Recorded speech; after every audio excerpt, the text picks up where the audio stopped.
Un percorso di 1,5 km in uno degli angoli più suggestivi dei Colli Asolani, un vero e proprio museo all'aperto dove i visitatori potranno ammirare ben 40 opere fra affreschi e sculture.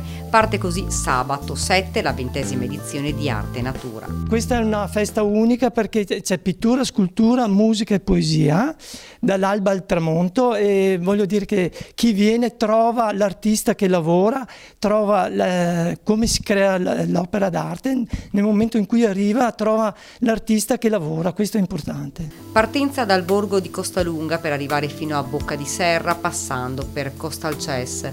Da non perdere durante questo percorso tante testimonianze d'arte e storia, come la bellissima chiesetta di San Martino del 1100, nel quale sono presenti un ricco apparato di affreschi decorativi di Marco Melle. Gli amanti della natura potranno percorrere invece alcuni sentieri suggestivi con scorci panoramici unici.